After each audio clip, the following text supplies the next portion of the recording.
Boys, girls, ladies, and gentlemen, you know what time it is. It's time to get back into the Logic User Guide. It is, in fact, Thursday, and really it's the only day to get to know this program at the highest level. My name's Eddie Gray. I'm about to take you into the world of Drummer. If you haven't used this technology, or perhaps you've dabbled, now is the time to learn it. We're going to cover everything about Drummer so that you can write faster demos, so that you could put ideas on paper in a very efficient way, and so that you could take your Logic skills to the next level. You ready? Here we go.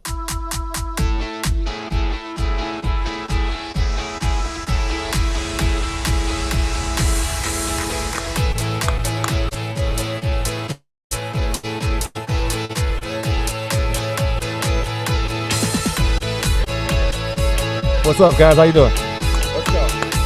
Let's go. All right. I'm feeling pumped up. It's another day. We're working on the very best program in the world, Logic Pro. This program has changed my life this week alone. So many blessings because of this amazing piece of software. This amazing engineering has allowed me to take my life into a whole nother stratosphere. I used to have another career before this, and now just sold some songs to a major publisher, working with various communities to help consult them with Logic Pro and mixing and mastering. And then here I am with you. I have the great privilege of being able to show you all the ins and outs of this program. So go ahead and learn from an Apple certified T3 trainer. We're going to get right into it. Now, before we get into Drummer, we do have to kind of finish up and wrap up that which we were completing last time around. So a couple things about MIDI that I really feel are just interesting, and I have to point them out because you're simply not going to find the quality of the information that you're finding here anywhere else.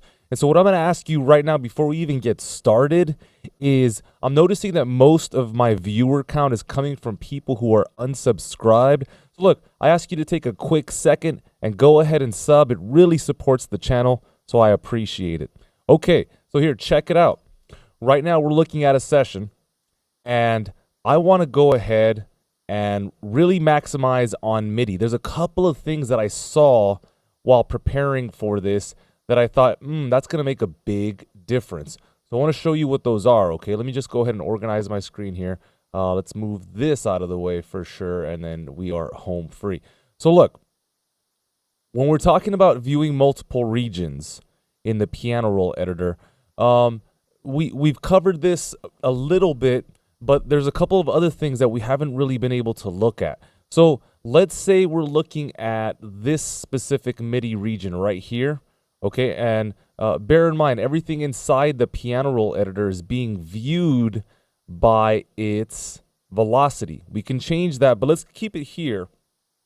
And let's say for whatever reason, we were trying to make an edit at bar, let's say 2. So then I'm going to hold shift and I'm clicking on this region right above it, which is green. And we can see that there's more MIDI information. Let me try it this way. You see these notes? This is track 38. This is bar 2. And so then what I'm going to do is I'm going to hold shift and click on the region below this. And now we see that this has been populated by more MIDI events. And so here's a technique for you that you can utilize if you just want to look at one of the regions. Rather than having to move and hover the mouse over the regions and declick one of them like this, check this out. I merely double click one of the MIDI events, and what that's going to do is isolate the region. So you see what happened there? Here, let me do that one more time. I'm looking at 2 MIDI regions inside of the piano roll, and we're viewing by velocity. And so what I'm going to do right now is I'm going to double click on the piano, which is track 39, and all of a sudden we're just looking at the information in bar 39, this one region. It's a long region. So that's a really cool function if you just want to be able to work a little bit quicker. So that's inside of show only the regions for a particular note.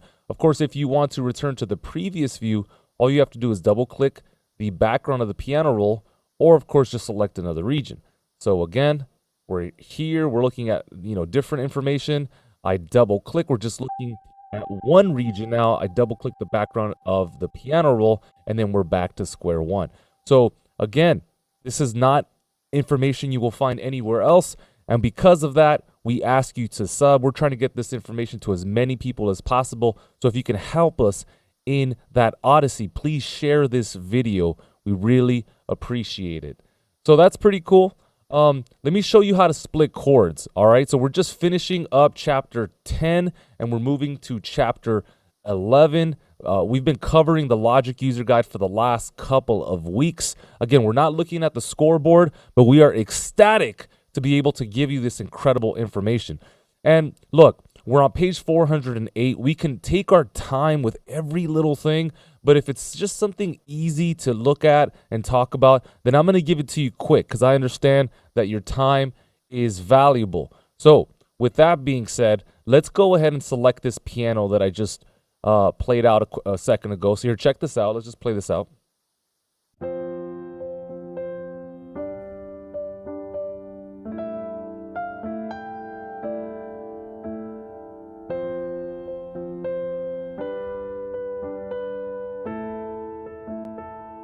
Okay, my good friend, so let's say I was trying to make a song out of this kind of basic fleshed out demo, right? And I wanted to then take perhaps the lower register, the higher register, and do something kind of unique with it. Create a bass line, create a secondary melody, create a harmony. If I hold shift and I hit the up arrow key, I'm selecting all of the notes at the very top of the screen. And so that's going to allow me to take this now and, like I said, create a third, a fifth.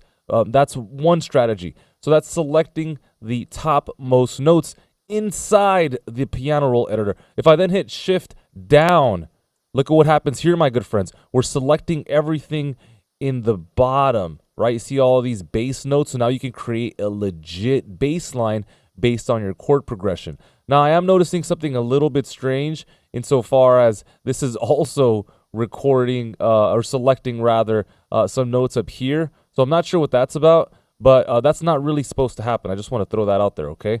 So yeah, if you want to select the top or the lowermost lines or lanes of your MIDI events, shift up arrow key and then shift down will select the inverse. So that's a really, really nice workflow. So you can select the top or bottom notes of selected chords. So again, I'll hit Command A and then just shift down, and now I'm selecting all the notes at the bottom. You don't even have to hit Command A to select, just shift up and that selects everything on top.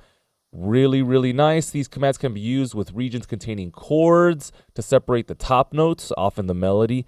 Not necessarily always the case, but or to separate the bottom, which is often the bass. Once selected, the notes can be cut or copied or pasted into a region on a different track. So for example, if I was utilizing this for the bass, I'm going to hit Command C, right? Command C. And then let's just pretend that this was our bass. Hold on.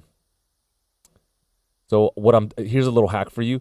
If I have a software instrument selected and I double click the track header, it actually will create a software instrument for me. So I don't have to necessarily bring up the new track dialog window like this, right? You don't have to go up here and select track. You can be a bit more efficient in that regard. So we'll go ahead and extend this out. And so then playhead is at bar 1. I hit Command V, and here are the notes that we previously saw. And we might want this to be at a lower register, so I'll hit Shift Option down, and now all of a sudden we have created a bass line in merely seconds, or at least the beginning of one. So that's really cool, good stuff. This piano makes a lot of noise, I'm noticing. There you go. Okay, so that's good. Look, before we go into drummer, I tried out this off screen, this exercise. It was a little clunky, and so what I'm going to do is spend some time with it later, and if I have anything new to report, then I will come back and I'll give you the information.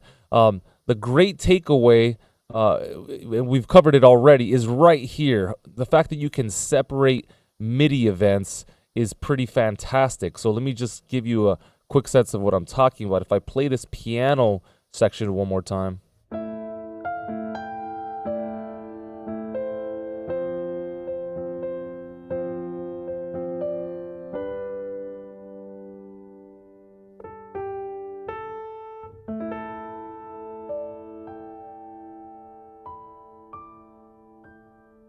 So if I wanted to separate this, you have a unique ability to go into the edit menu and you can separate the MIDI events by note pitch, and all of a sudden, this probably applies a little bit more to drums, but you can isolate every single note, and let's say you wanted to make some changes here, you can move this around.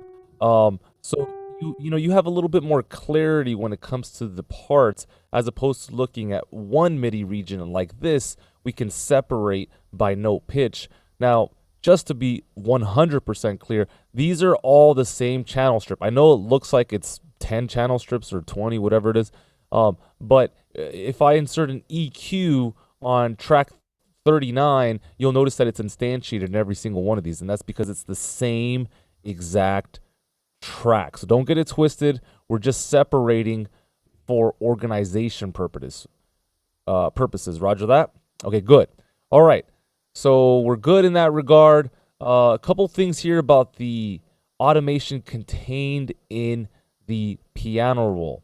So if you didn't know, for most of us, when we use track automation, we're inside of the tracks area, and so we're just kind of doing our thing here. Most people don't understand that there's a way to affect and to work with region automation. And this is something that we just covered over at hfmusicacademy.com. And so one thing that we have to point out is this is a great starting point, especially if you're working quickly. But if you want to really capitalize on the power of MIDI, you're going to have to go deep into the piano roll. This is a MIDI function only, so audio will not give you some of the info I'm about to show you. Yes, you can perform region automation on audio, but you really can extract the full power. You can really take all of the resources from MIDI. Let me show you what I mean. If I hit A inside of the piano roll, I'm accessing automation within the piano roll. So it is related to the automation up here, but really it has more power. There's more capabilities. How so? Well, inside of track automation, which you'll find up here, you'll see that there's the usual suspects, right? Mute, solo, pan. But if I then change into region automation, I can access MIDI CC.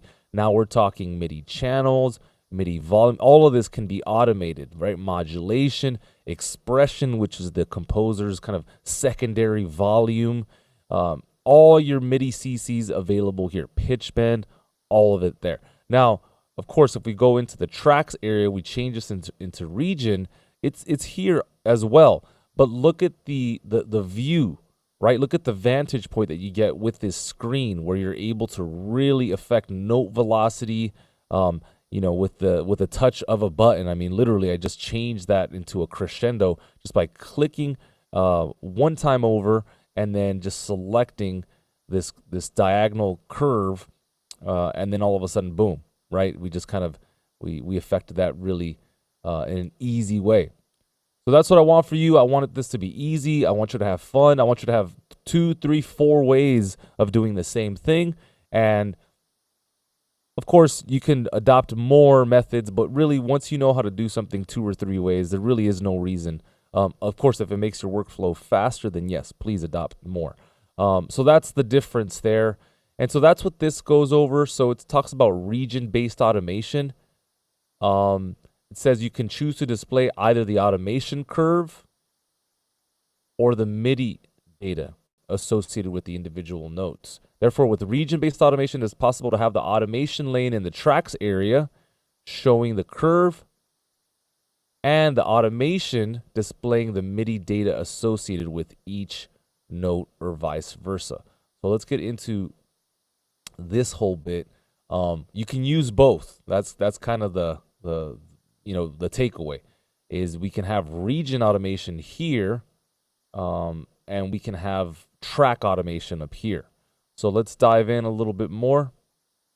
It says here region-based automation is effectively the same as what used to be called MIDI draw, but they since have left this MIDI draw concept. If you had MIDI draw data in a project, it's basically going to appear as region-based automation. So this is prior to 10.4, I believe, from what I remember. And so automation can basically be viewed by hitting the key command A, and then of course we can hit the corresponding icon right there. Looks like a little DNA signal. All right, so we know that there's track-based and there is region-based automation, okay? And then if we wanted to toggle through the various selections, all we would have to do, let me just create one selection because otherwise it's not recorded. You see this little button right here? It allows me to basically toggle back and forth. See, I'm going from note velocity to sustain. You can also hit the key command, Command Y, and now we can flip through all the various automation decisions that we have made in our session. So really nice workflow there for you. Command Y, write that down, write that down. Of course, we can use that cycle button as well, which is right there. Okay, looks like we can also access the event flow and score editor as well. So if we double click on a note, so let me go ahead and isolate my screen. If I double click this MIDI event right here, check it out. What that's gonna do is it's gonna bring up the event float window. And as I've told you, this little window here is very capable, very strong. Why? Well, I can use my arrow keys here to select the note in question. This event float is gonna give me the pertinent information and I can make choices. We can move the actual position. We can change the length, okay? What else can we do? We can change, looks like the MIDI channel. Yeah, I don't want to change that. And then we can change the note, how high or low. So all with this one view, velocities here, and then the actual length there.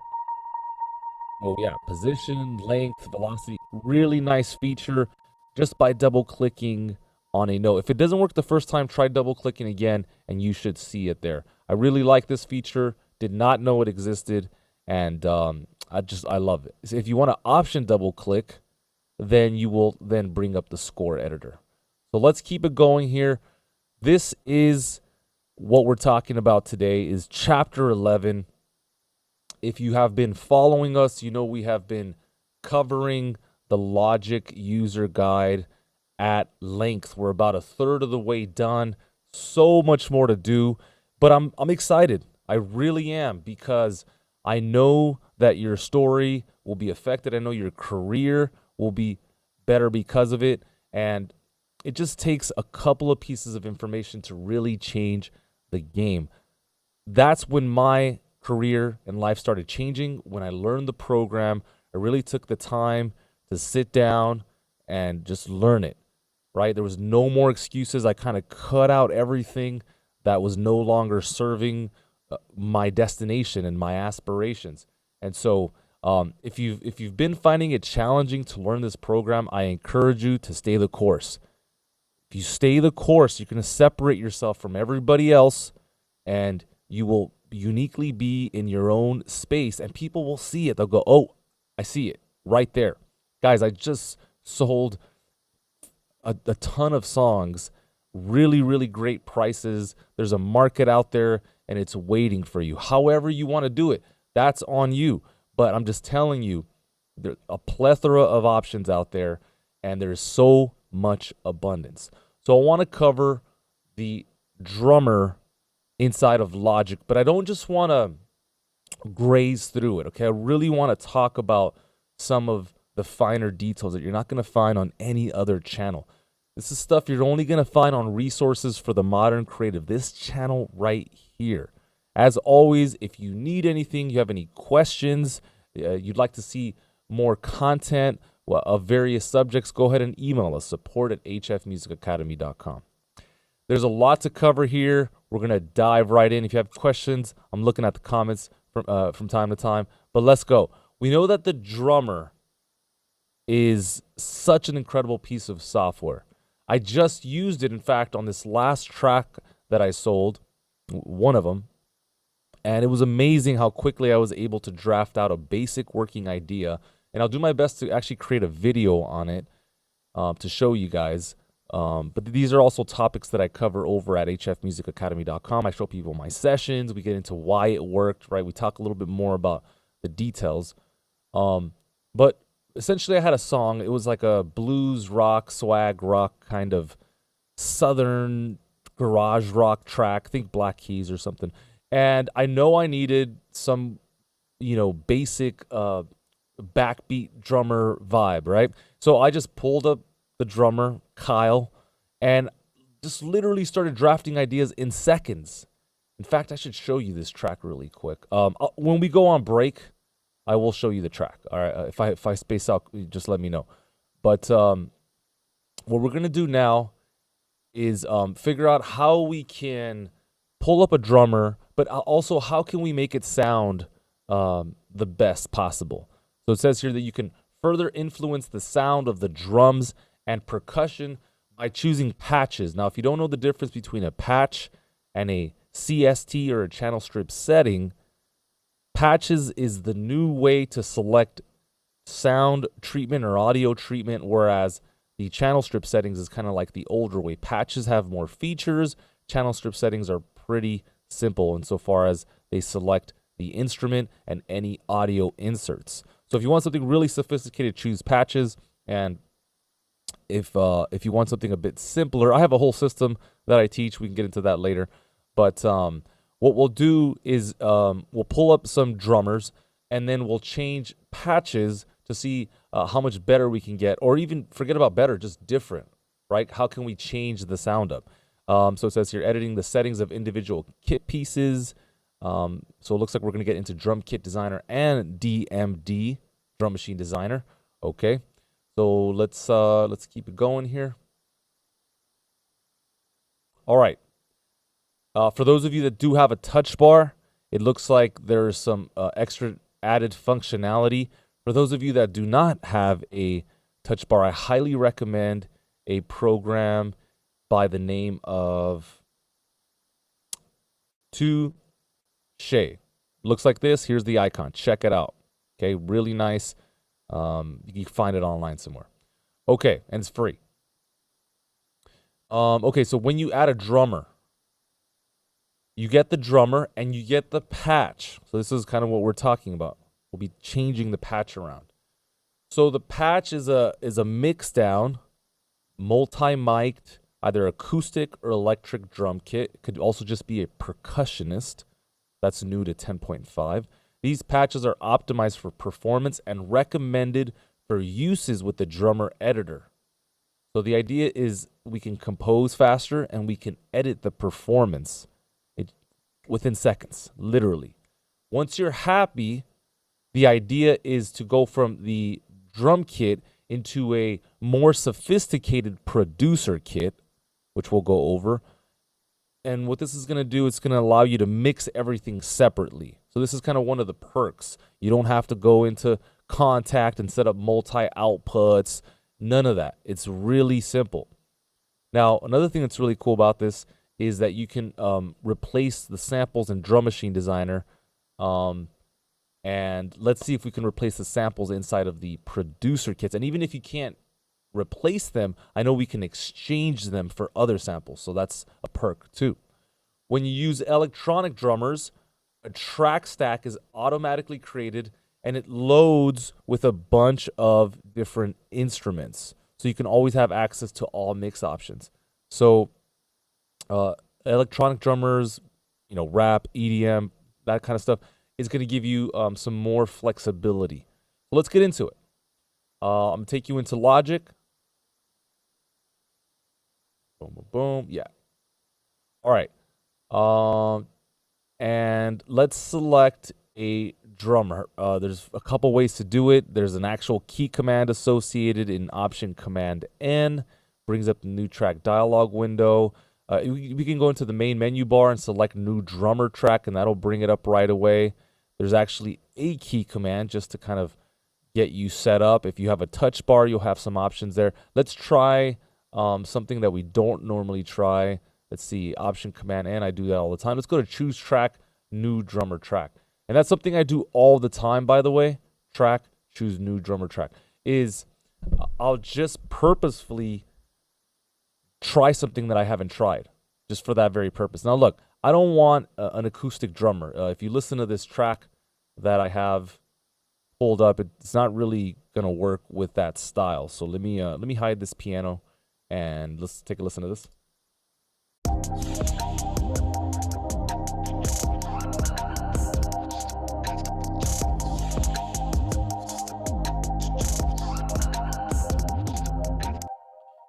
Okay, so we want to mute all the drums that I have here. So I'm just clicking one time and just dragging down. Okay. Now, something that I want to recommend before we move on is separating your drums when you can. You can see here that I have the kick. Here's all the tops.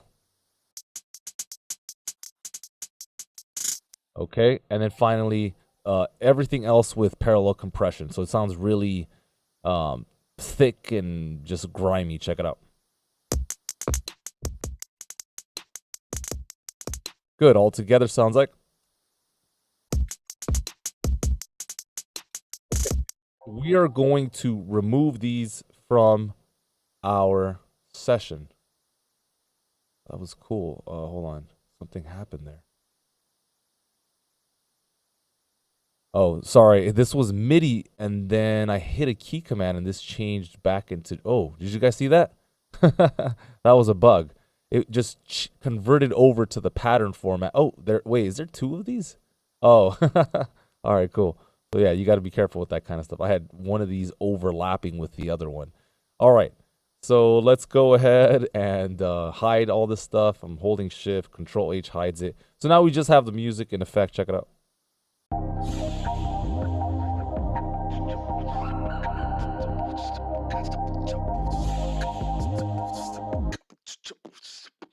All right, and that's just a little bit of beatboxing. I'll remove that as well so we can just hear the percussion clearly. So let's see, Option Command U brings up the drummer, but it doesn't let me choose which drummer I want. So that's not going to help the cause here. So let's go to drummer, Option Command N, and this time we'll choose hip hop. All right. So by default, we're going to get Dez, and this beat maker is very kind of trap heavy, and so you'll hear this common beat. And by the way, please don't produce songs with these generic sounds, because everybody does it, and people will find out. So take your time. I understand if you demo it out, but don't send it out like this. Check it out.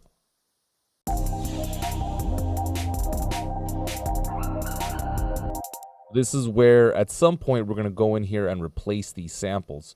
But for now, we're doing great. Let's keep it moving. So it looks like Logic creates an 8-bar region, right? Here's bar 1 all the way to the end of bar 8. If you want to create more, you can click on that plus symbol right there. You can also use the pencil tool. It looks like there's something to do with the arrangement. If the project has arrangement markers, a drummer track containing as many regions as there are arrangement markers is created. So this is an interesting feature. Once you have written out the song, let me give you a quick example of this. So let's get rid of Dez for 1 sec. So let's just pretend that, this is the intro, and here, let's do length. Let's do 2 bars. And then after this, we have the verse. I know this is not necessarily true, but just bear with me. And then here we have the hook or the chorus, right? Okay, so if I then create a drummer in the same manner, what'll happen is Logic is so intelligent that it knows, oh, they want to create drummer regions with various performance and dynamics, so that it changes with time. So let's listen to this. There's 3 different regions, and each one is independent of one another, and I can dictate details here in the drummer editor, key command E, or you can double click on one of these regions. And so you see how they're all a little bit different, right? So like this one doesn't have as much info. This one looks like it has more transients. Is anything else different? Oh yeah, there's more stuff selected down here, right? This one has a different pattern altogether. So let's just listen to this top to bottom so we can see how the arrangement markers can influence the drummer in Logic Pro.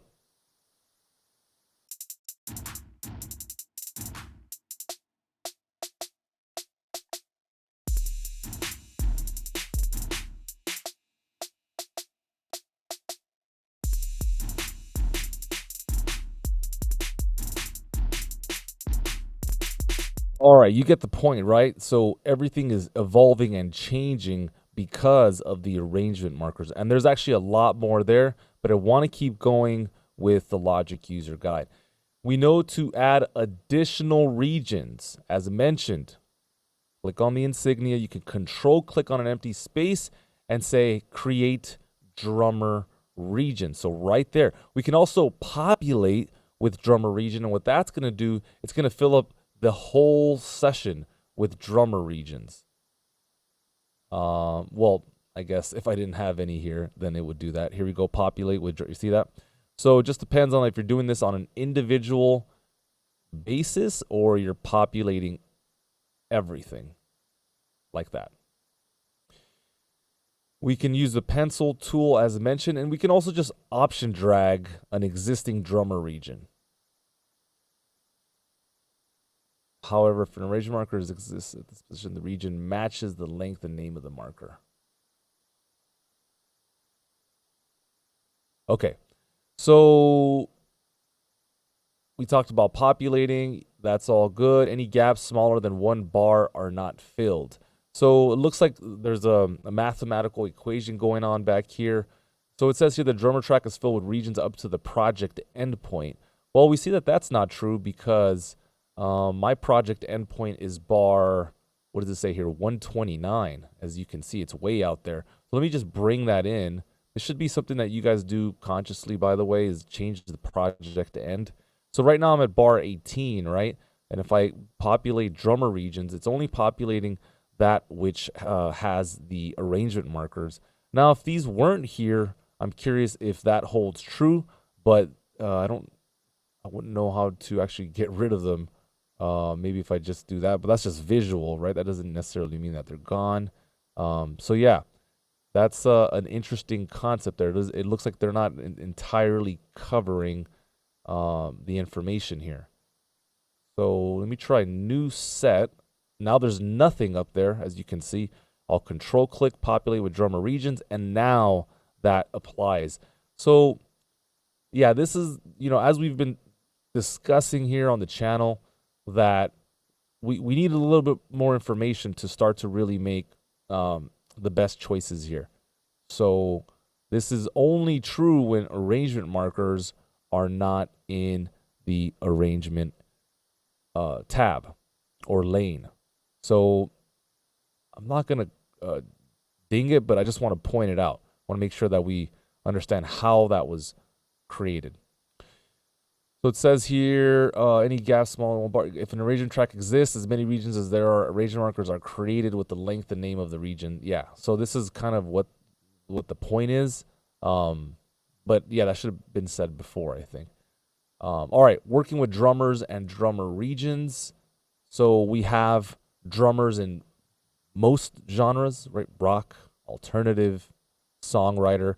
And what's great is you get different options. So they all have a different band and different vibe.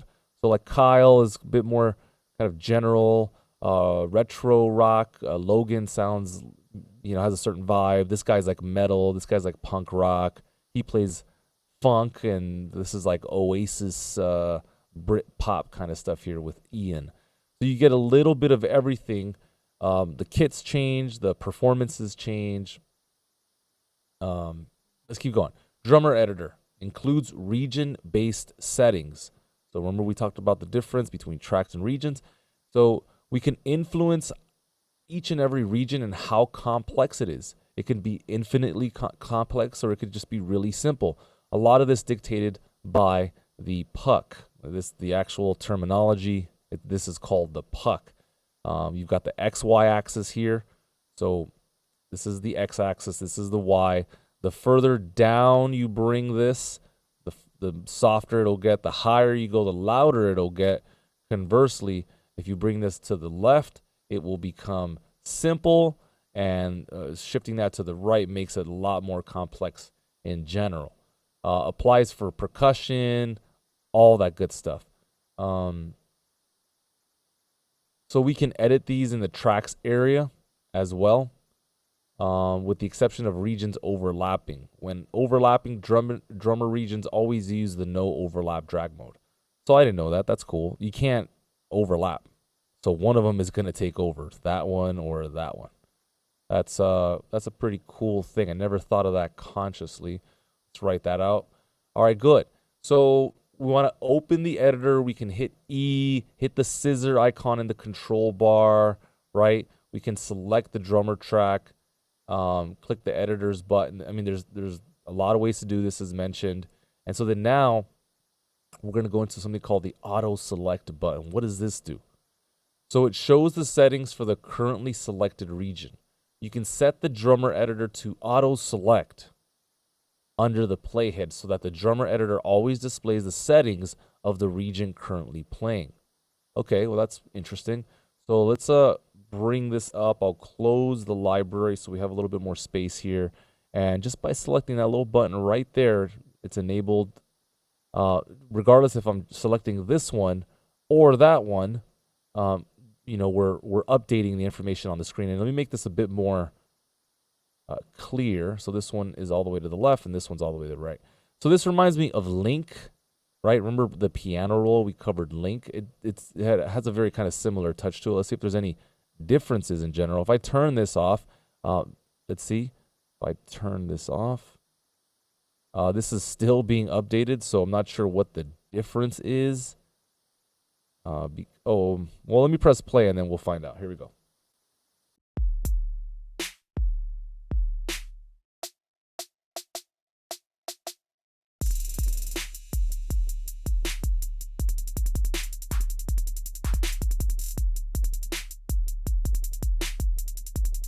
Okay, yeah. So essentially, it just, updates the information on the screen according to whatever the playhead is playing over. So right now I'll play over bar 1, but this one is selected, and as soon as I hit that auto select button right there, the playhead will show you the content inside of this first drummer region. Check it out. So this one is selected, and I'm pressing play. See, and now it's showing us the information here. So this is just a quick way for you to be able to move back and forth without, moving the mouse everywhere and, having that take too much of your time. So that's cool. We can select genres as mentioned. All right. Again, the drum kits, the percussion will change, modifying to display a unique playing style. And so when you add a drummer, we get some default stuff, but we can really customize to fit your world. You can change the genre and the drummer with these changing influences, all regions on the track. If you change a drummer, a new patch is loaded. We've talked about patches and everything that takes place within a patch. So let's see. Volume changes, I believe mute and solo settings, bus and sends, audio inserts, all that good stuff. However, it's possible to choose a new drummer without loading a new patch. So we can select a new drummer and not change the patch. Let's say you're in love, you have this like really cool distortion sound. You're like, no, I want to change a drummer, but I like the sound. You can do that. without changing any region settings you have made on the track or without changing the drum kit. So let's get into that.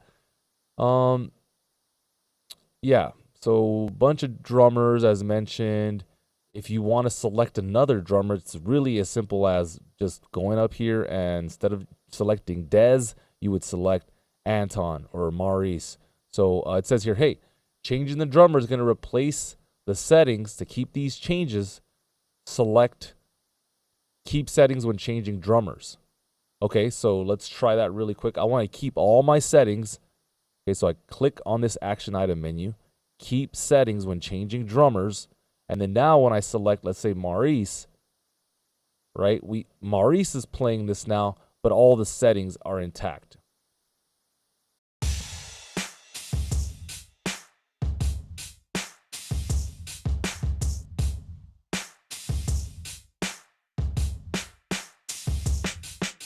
All right, if I command Z, let's see what this is.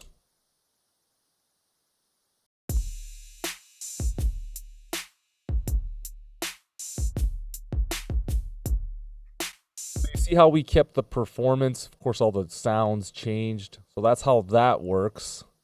Hold on. If you want to choose a drummer without changing the current patch, let's experiment with that really quick. So what I'll do is I'll add just like a lot of stuff here so we can really hear it.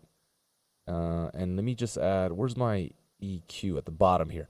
Let me just add a quick bandpass, okay? Something like, no. Let's just do like this. You can really hear this. Here, listen to this sound. All right, you see how thin and small that sounds? So what I'm going to do is I'm going to hold Option, and then we'll select another drummer. Let's go to Anton here. I just held Option as I clicked over. Let's see what this sounds like now.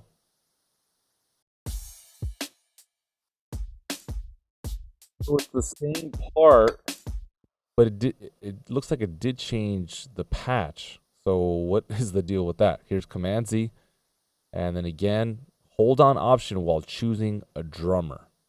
If you don't want to change the current patch. Now, I'm not sure if they're referring to the patch here, which is that's what normally the terminology is, or if they're referring to the settings inside of drummer, which is here. Forgive the illustration there. I'll try it one more time. We're going to hold Option, and I'll select Dez this time. It looks like it did change the patch. All right, so not sure exactly what is going on there. So for this, I'm going to strike. Let's keep going. Choose a drummer without changing region settings on the track. So if you want to keep the settings, in fact, let me go back to my previous example here. Let's select a megaphone. All right. And then I click on the action menu and I say, hey, well, we already did that.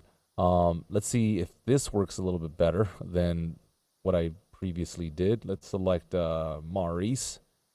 Let's see. It looks like it did change it. So we're talking about the settings in here then, because clearly everything keeps changing inside of, this was our original sound.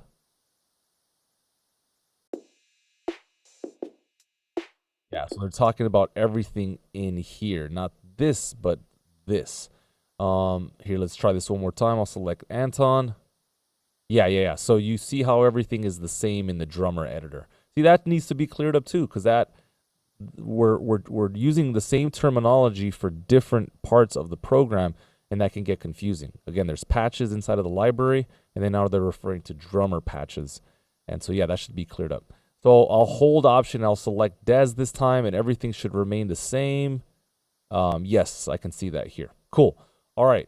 So let's take this out then. All right. So all of this is ringing true. If we don't want to change the drum kit, so we like the kit, listen to the kit. Okay, so then again, we'll click here, keep the drum kit. So let's go ahead and do that. Let's see. Keep the drum kit, but we're changing the part. So let's go back to Maurice. All right, let's see if the drum kit is still there.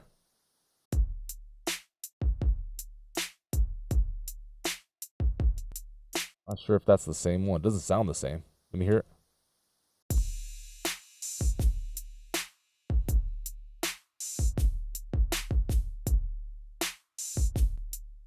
Okay, so let's try that one more time. It says keep drummer. Yep. All right, let's change to Anton. See what this sounds like. It looks like it's the same. I'm looking at the drum machine designer. It looks all the same. Yeah. All right, so there you go. You got the capability of keeping the drummer or keeping the drum kit, however you want to do it. You can keep the drum kit itself or keep all of your settings in here. If you like the part but you want to change the drum kit, or if you like the drum kit but you want to change the parts themselves, that can all be accomplished there. Okay, we've got presets. Just like you have presets inside of your software instruments, Serum, Contact, all that good stuff, you have presets here. Why? Because it offers a quick way for you to check out predefined, pre-configured settings, including kit pieces, fills. You can use the default settings, or you can edit them and save your own presets. User presets can be deleted, but factory ones cannot. So that's a nice little point there, so I'm going to highlight that. So if I click on this first region, here are all the various presets. Let me move something here. All right, let's check these out. I'll just browse through them.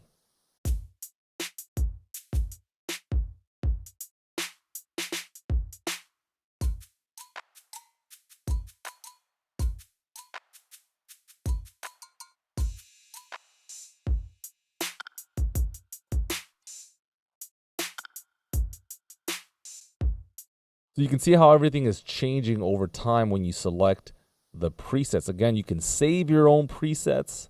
You can recall a default. Let's say you're always writing 4 on the floor. Not a bad idea to just have that on deck, right? And then, of course, you can delete them as well. So when we're talking about creating subtle changes without editing the region settings, it looks like if you choose refresh region from the action pop-up menu, we get some variation. We can also, not in the drummer editor, but in the tracks area, control click and refresh region. I want to try this. So let's listen to this first variation here. Check it out. Okay.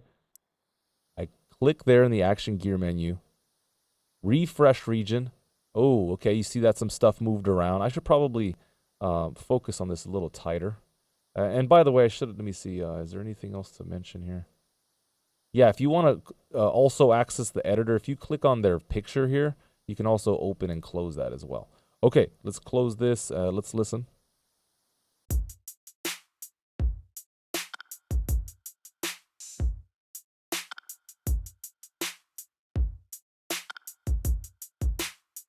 So it's subtle, but it's changing the part just a little bit. It looks like, is there only 2 options here? I'm just going back and forth.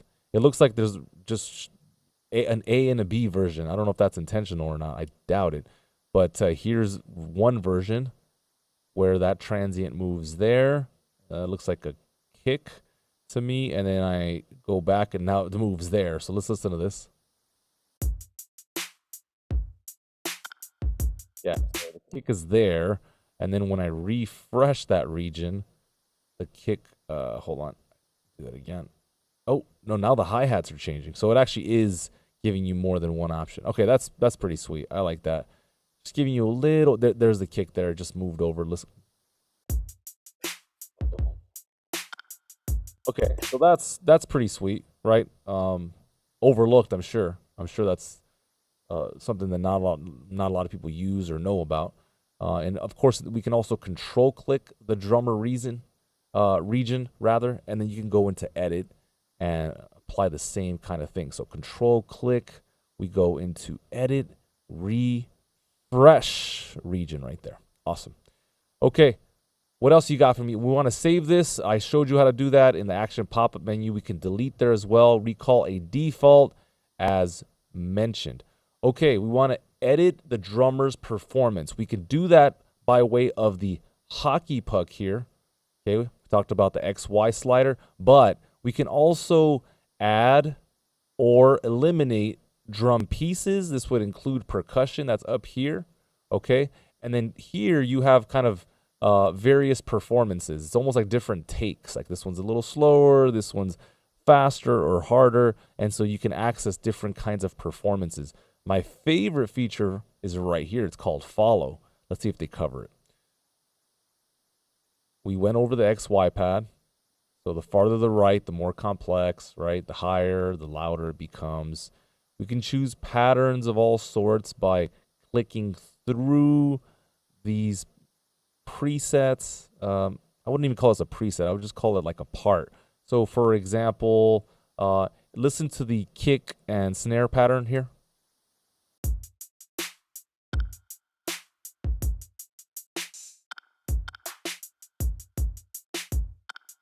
You can change it. This is not something you would do over time. I mean, you could, but it's probably something that, you know, if you just want a little variation, you can like let's say the intro was from bar 1 to bar 2. I would change the pattern of this one just to get a different vibe. So then we have this individual region kind of being modified and then switching over into this drummer. Check it out.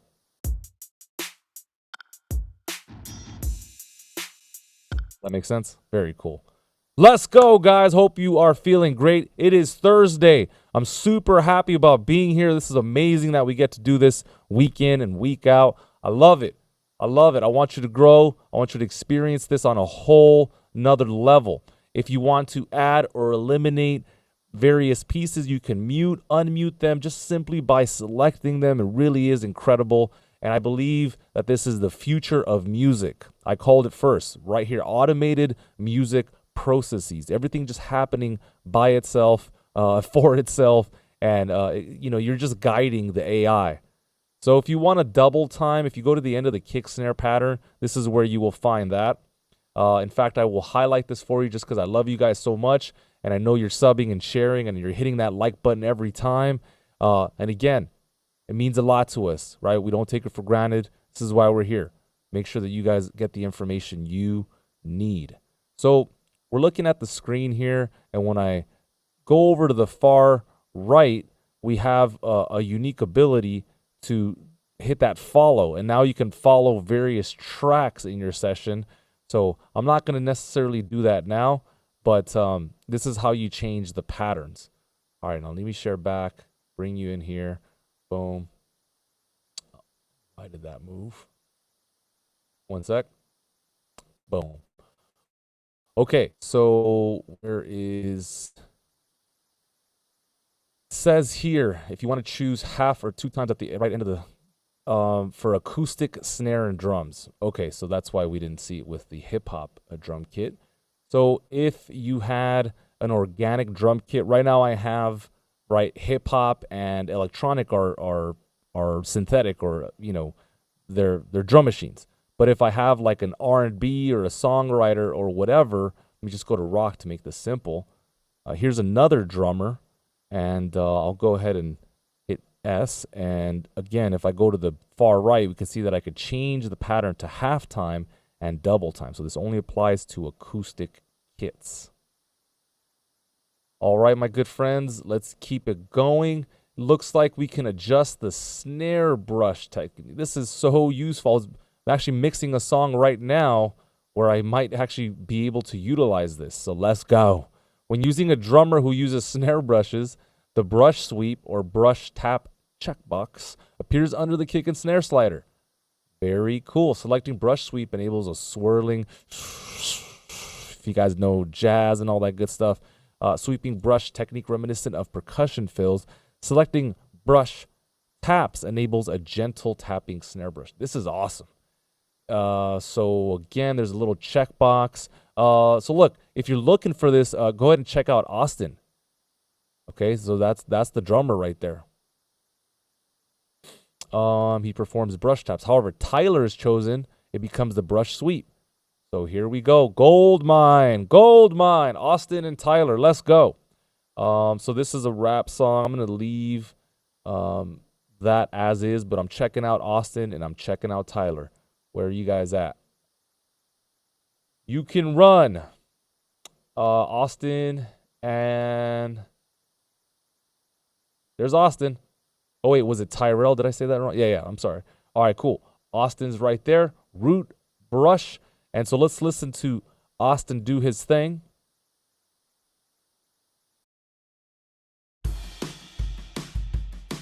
Oh, yes.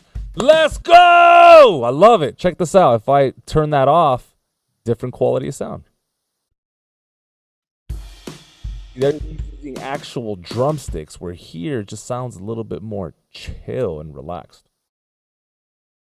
Woo! Yes, I love it. This is perfect. Perfection. All right, let me change this to Tyrell. Yep, let's change it. I love it. Let's go. Let's go. Bring it in. All right, now this is brush sweep. Before,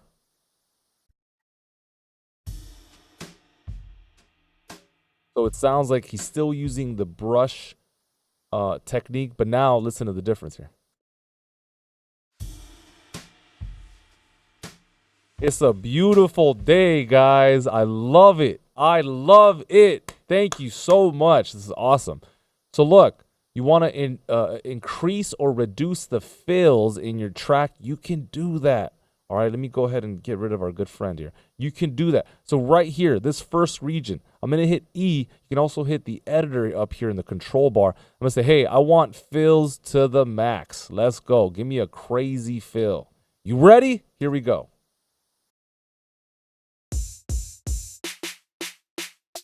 Right, so that only occurred because I told it, hey, I need something. Give me something. Now, I want to lock that performance in. There's a little lock button. Click on that, and you should be home free. Option click it, rather, and you should be home free. So I'm going to go ahead and lock that just in case. Maybe there's a slip of the hand. I hit something, and all of a sudden it changes the performance. And I'm like, no, don't change, right? Well, now, no matter what I do, this thing is going to maintain. Check it out. Now, it's a little quieter because I moved this hockey puck. But in terms of the part itself, it stays there. So that's the lock feature. Does it tell you how to look? It doesn't even tell you how to. Yeah, these are things we have to do. Nominating Mr. Edgar Rothermick to update the manual. Go ahead, hashtag Edgar Rothermick logic, user guide. You start a movement, right? This needs to be updated. We will all be better for it, guys. I'm telling you. If we get Edgar Rothermick on that chair and he does his thing, if you don't know his books, please check out GEM Manuals.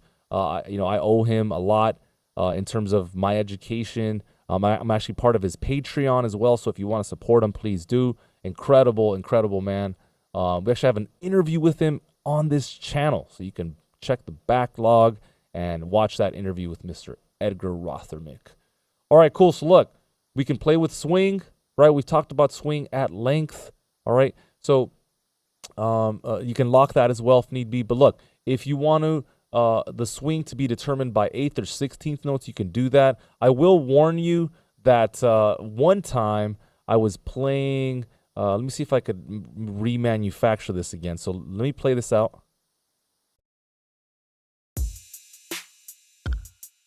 Okay. So, no, wait, hold on. Unless I just heard it. Just give me one sec. So I wasn't hearing any swing at first, but then I now started just hearing it. So hold on. Let me go to 8th notes and try this one more time.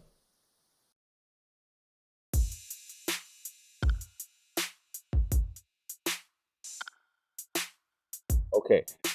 So I'll try. So here's the examples as I'm trying to manufacture it again. One time we were working with electronic kits over at the academy, and we were going through this example, and I could not find the swing, and with enough time, attention, detail, started finding that basically it depends on what genre you're choosing. So I want to see if this is still relevant. So here's the line. Check it out. Okay, so then, and I should really hit Z so you can really look at this. If I change the swing, look at this. literally exactly the same. But again, there's no real way to know that unless you just do it. Now here's eighth notes. Check it out.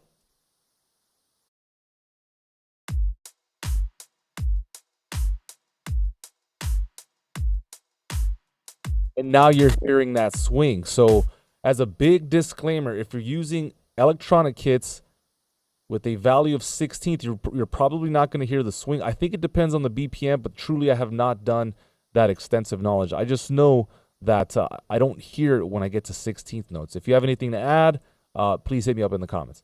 All right.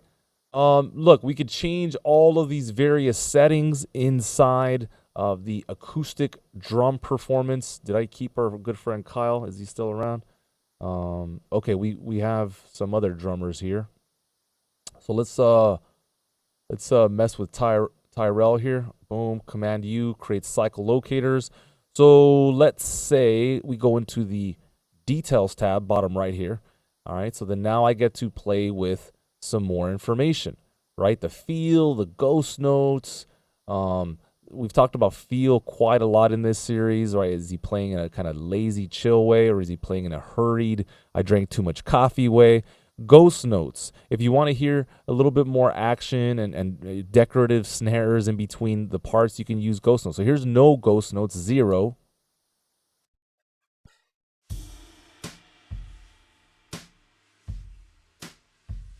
Okay, and if I add a whole ton of them, listen to the difference.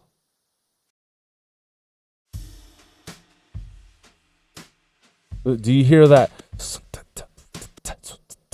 Right, there's like all these little hits, and it just gives it a lot of character, a lot of swag. So that's ghost notes right there. And this doesn't apply just to this jazz thing. You could use this for a regular drummer, by the way. And if you want the hi-hats to be all the way open, you can determine that. Check it out.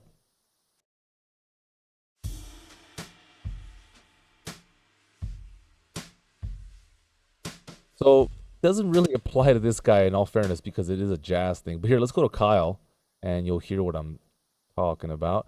All right, hi-hats closed. Closed. Take a listen. Okay, hi-hats open. All right, let's throw in some ghost notes. I want you to hear those ghost notes with the rock drummer.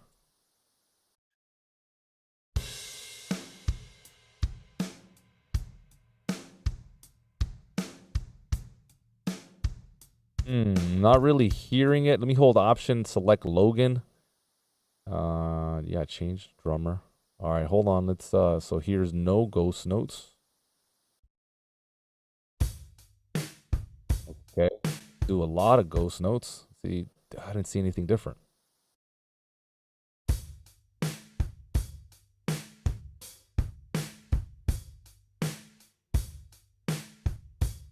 I'm going to try one more time with our good friend Levi. So here's no ghost notes.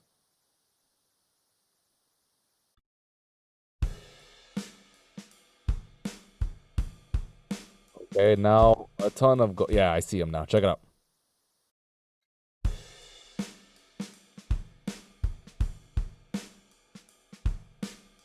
It's basically these little notes in between kind of the main snare parts. I'm trying to draw it here. I'm sure you can kind of see that. Cool. Awesome. All right, let's continue. Yeah, lots of control here. When we're talking about electronic drum performances, this looks a little bit different. So we need to go back. Let me hit E. Let's close out Levi. Let's bring in this one. I don't even know what all this stuff is. All right, and let's hit H to hide the rest of this stuff. Okay, so we're back to Anton. Check it out. Yeah. All right, and we want to go into the details tab, but again, we see that this looks a little bit different. This is gonna kind of change our ability to, you know, kind of alter the piece, right? This looks different. So how do I use it, right? How does it affect it? Well, the most obvious level, we can create halftime by clicking on that button right there. I think that depends on the part. For example, right now, this is what we're listening to.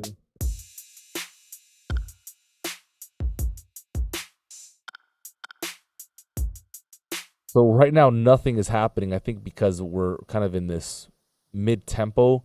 But if this project was a lot faster, let's do 120, you can see that it's now, well, it'll change. Let's see. Yeah, there you go. See how it's auto halftime? And this is just cool, like if you want the first part of your song to start out kind of slow and then, maybe kind of double time. That's a really cool feature. Let me go back to the beginning. All right. So how do we use these details, these complexity sliders, if you will? Well, humanize is going to generate the drum pattern in a non-perfectly quantized way, so it sounds more human. And then after that, of course, we can lock the performance. So instead of being perfectly on the grid, it's like the quantization slider is being brought down to 75-50%. Okay. Phrase variation, of course, is going to give you some rhythmic changes. How much is determined by how far up you bring this. You can also lock that feature. Auto time, I just showed you. The complexity range sliders offsets the complexity of individual kit pieces against the XY pad. So you can get more or less of any of this stuff, in other words, okay? Any changes or selections you make in the drummer editor affect only the selected region, not the entire track, as we have made that clear. The drummer regions are regenerated when you adjust the XY pad and the hockey puck, official term. When you adjust the swing and fills knobs, the region timing is changed. And when you adjust a kit piece variation sliders we're about to do, the pattern for that kit piece is regenerated.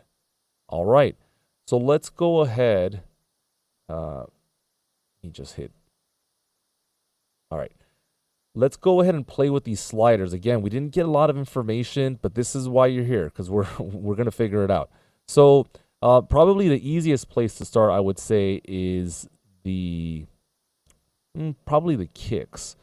So let's go ahead and let's share, but I really want you to see this so that it lands. So I'm going to go ahead and give you the portion of the screen here. All right. So the kicks is probably the easiest thing to affect. So here's my pattern right now, and I should certainly create a cycle region. All right, here we go. Here's the pattern.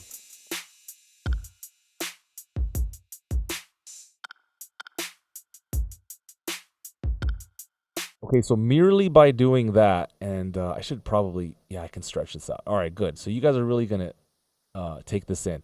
So just by doing that alone, my good friends, we're taking out pieces, right? And if I extend this out, we get more information. So this will make it more complex and louder, whereas this makes it less complex, and then I believe this will make it, doesn't look like it got softer, it just looks like it took away information. So here's really soft. Or I'm sorry, really simple.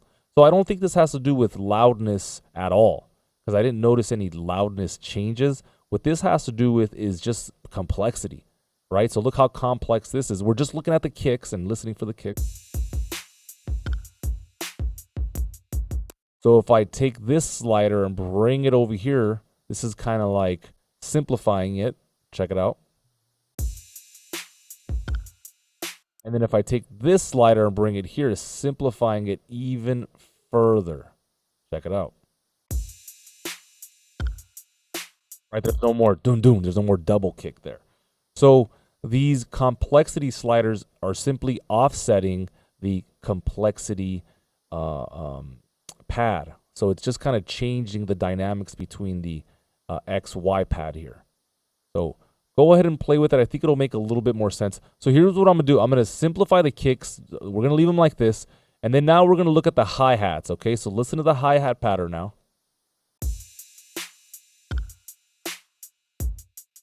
All right, and what I'm going to do here is I'm going to simplify it all the way. Listen to this. Now, what if you wanted some common ground, not too complex, right? Then you would do this and you would extend it all the way out. Check it out. That's a very simple 1, 2, 3, 4. All right, I'm curious, before I go all the way to the right and make it infinitely complex, let's just kind of bring it in the middle and see what that does. Doesn't look too different, but let's check it out.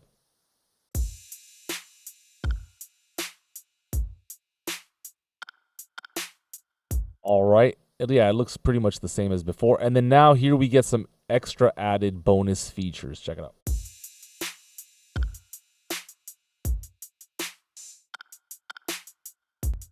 Okay, so then now kicks are simple. Hi-hats are fairly complex. I could, of course, change the puck, and I'm sure this is going to influence the rest of it to some degree. You can see there were some changes there. Now here, I'm going to change the snare, and I want it extremely simple. So we're going to move that over all the way to the left.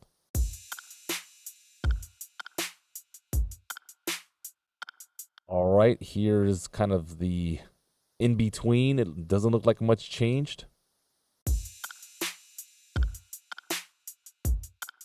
And then finally, really complex. Again, doesn't look like anything has changed at all for the snare.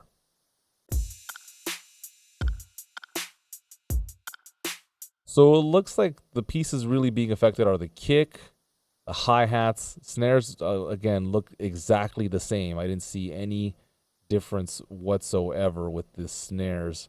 Moving them around right now, still literally don't see any change whatsoever. And that could be a bug as well. So anyway, go ahead and play with that. Hi-hats and kicks working quite nicely.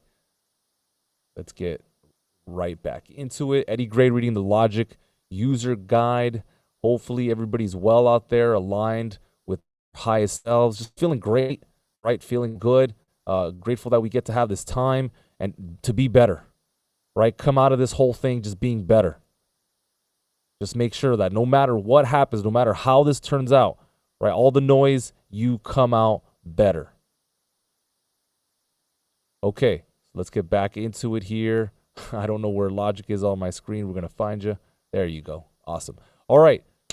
We're going to set the drummer to follow the rhythm of another track. This is very useful, guys. You really want this to be a part of your workflow. Now, if you already know what you're doing, then this is just, a walk in the park. But if you've never really thought about harmonizing, and there's probably a better word for that, bringing together in a cohesive manner the rhythm section, this will literally just make your music sound, it's just so much better day and night. I mean, literally. So let's talk about it. We're going to get into it here, and we replaced my initial drummer with this working idea here. And so what I'm going to do is I'm going to move all this stuff over to the right a little bit. Okay, so I'm just going to nudge it right over. Actually, you know what? I want to do that with everything. So I'm here. I want this little intro for my song. Not like that. Like that should be good. And then I will stretch this out. Okay, so just a basic working idea here. And let's listen to what we got. Here we go.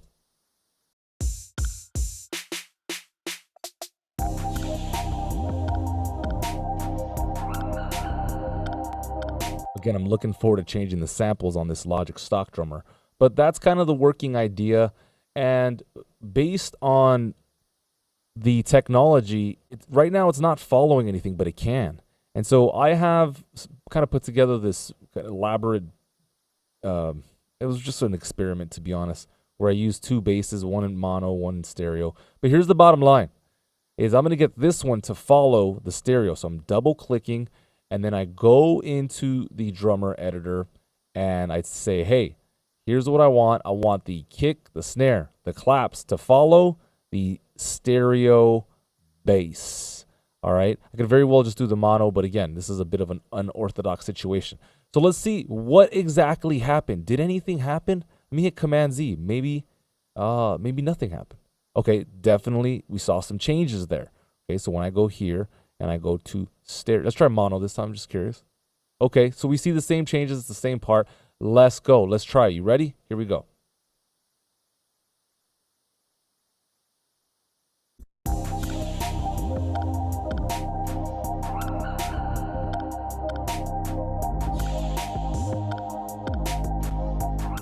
So the performance has been altered in order to accommodate the various transients in these waveforms. So here's how it sounds before the following technique.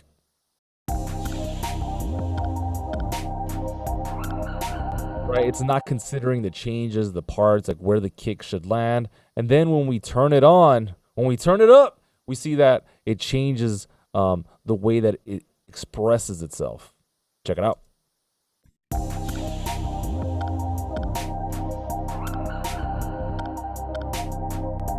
Pretty cool, huh? So it says that if you're gonna do this, right, there are some contingencies. Your audio files need to be using monophonic or percussion instruments. If the audio files should be containing the same beat, no overlapping chord notes. This applies to MIDI, probably, I'm assuming. Audio files recorded without distortion over. Yeah, so this is like, hey, if you want the best case scenario, my good friends, let's try these things out. So it's probably going to perform a lot better if you just have like some staccato chords or just like a very rhythmic piece than if you have like some really long legato part, kind of like I do. Right? This is not very rhythmic from what I remember. Let me check it out.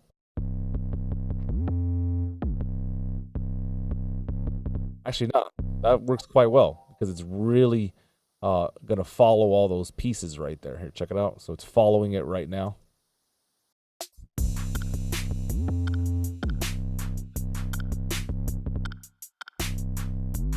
So again, if I don't follow, let's listen to this.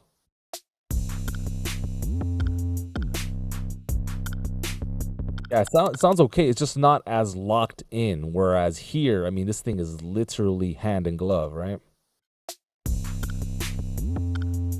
Yeah, good stuff. All right, so this is how we follow the rhythm of another track. It's beautiful. I love it. I'm grateful. I think it's just awesome. All right. So then now we've put together this grand piece. And the grand finale is to go into producer kits. Okay, because now we figured out what it is we want. We like all the changes. Okay, but we need more information to be able to really pull as much as we can. We can get all the microphones, the multi-kit drum kit, right? And we're able to take the performance and make the most of it. So we're going to select the original producer patch so we can access all mix options. So something that we should talk about is that if you chose an acoustic drummer, then we have access to this. Whereas right now I'm inside of Drum Machine Designer, and so basically it's already there for us. It's already open. In other words, if I hit this disclosure triangle or the key command control command right or left, you can see that everything has already been kind of routed for us. So I can, mix the snare individually, mix the kick, yada, yada. So this doesn't apply to this per se, but again, option command N, selecting a drummer. We want some rock and roll. And let's say we have Kyle here and we're using the SoCal kit. Well, inside of the library drum kit, SoCal, right underneath that, we go into producer kits, and then we access the real deal. SoCal Plus gives me everything in its multi-mic'd position. It's really the same sounds, but again, everything has been routed. I can compress the overheads. I can, treat the kick in, the kick bottom, snare top. So this is really some next level stuff. Listen, I have a compressor, an actual hardware compressor. Sometimes I'll literally use this and just compress the kicks or just the snares, and what a difference. I mean, seriously, what a difference it makes to really do some of these small things that make such a massive difference. Now, these genres probably won't sound that great together, so just a quick disclaimer. But, yeah, I just want to throw that out there. Let me just make this a little louder. Okay, good. So that's how you select the producer kit. Now, it looks like they've got some recommendations. Like, if you're going to select this and you want your latency to kind of be, accommodating, you might want to select all in the general audio preferences. So let's see what they're talking about. General audio. And when we talk about this plug-in latency, it says to select all. And that should give you the best performance so that the phase coherency on all the channel strips are on point. If your stuff is out of phase, it's going to sound really wishy-washy and weak and probably thin as well. So this is just good practice. I'll just highlight that because I didn't know that. I always have it on all, but I didn't know that it'd affect the phase. For live playing, it's recommended that you use the stereo mixdown patches or not the producer kits. While some of the patches can contain latency, you can compensate for this by turning low latency mode. And we already know about low latency mode. It's also right here. And this setting in the preferences correlates with the control bar. So every time I turn it on and off, they both kind of do the same thing. Okay. So this is if you're performing and playing with this thing, there's some suggestions for you there. So I just showed you how to do this and access the producer kits. These only apply to acoustic kits, and so you get 15 individual drum microphones. Again, it does all the routing for you. You have additional mic and room sound settings. It really is remarkable. So like on the right-hand side here, we see the stereo mixdown, right? It's just one channel strip. Well, when you select the producer kit, my good friends, look at what happens. You get all of these tracks. So you just get a lot more access, a lot more power.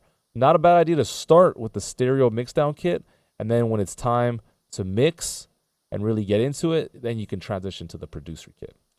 Roger that. Okay, let's keep it moving. Looks like we can convert to MIDI. Now, why is this important? Because we want to edit specific notes, right? We like the part, but we want to use the piano roll, the event list, or the step editor, which we haven't really covered at all. Seems to be kind of almost non-existent. A lot of people don't use it, but I think there is value there, so I'm looking forward to covering it. So we have to convert this over to MIDI. And so once you do that, you can actually convert it back to drummer. But if you do, there's a clause. Any MIDI edits you made are lost. So I'm sure that will not be the case forever. But for now, you need to understand that that's what's going on here. Drummer regions can be edited in the tracks area in much the same way as you would the MIDI regions, with the exception of region overlapping, which they have already talked about. So how do you do this? All right, control click, convert to MIDI region, or you go into convert here, and I'm sure there's a couple more ways. So once we click that, the drummer becomes MIDI. We can also control click the drummer itself, get the contextual menu, go ahead and do it like that. We can drag the drummer region to another existing track. How about that? Did you know that? Let's see if I hit Command Z and let's just use hold on. Okay, let me use an empty channel strip and I'll drag it over. Boom, there you go. Gotta love it. You heard it here first. I love it. So let me highlight that. That also does it. And then now we have some more options. If you want to convert it back, literally same technique, my good friends. So boom, convert, boom, convert back to drummer. Now I'm curious, if I bring it here, I don't think we could do that because this is now a MIDI track. You see it disables it. But what if we bring it back to the drummer and then we control click? Can we?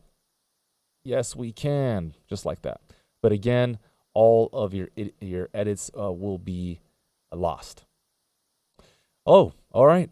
Man, I was just getting into it. All right, next time I see you guys, we're going to talk about the timing and pitch of audio. So if you've ever really wanted to learn flex time and flex pitch, then I got your number. This is Eddie Gray. We've been reading the Logic User Guide. This tutorial is meant to save you time, energy, and frustration. When I first started, I really didn't have anybody that I could lean on or count on. I had friends that were into this whole bit, but they were on Pro Tools, they were on Reaper, other DAWs, and I just simply needed an extra hand. I've been able to do so much with my career in music, and of course, with that, I'm so grateful, and I want to give as much as I can during this period where we find ourselves in a very interesting predicament. So as I leave here, I just want to remind you to get something from this time. Do not come away empty-handed. Make sure that you look back during this time and you say, I achieved something. I did something with that time. I became more. I gained more knowledge. I learned more from the very best. So thank you for taking the time and for learning this incredible program with me. I am so excited. I'm going to catch you guys tomorrow. Not sure what time, but if you go ahead and you subscribe and you hit the notification bell, you'll see me in your feed tomorrow. So with that being said, thank you very much. Have a great day. I will see you tomorrow. Cheers.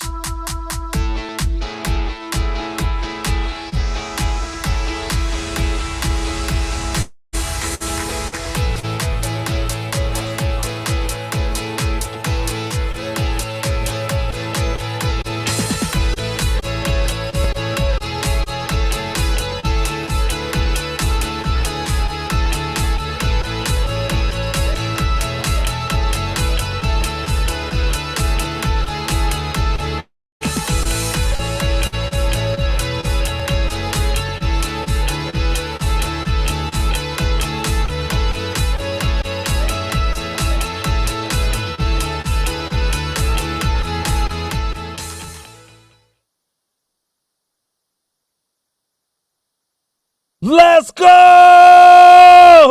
I'll see you tomorrow, guys. Cheers.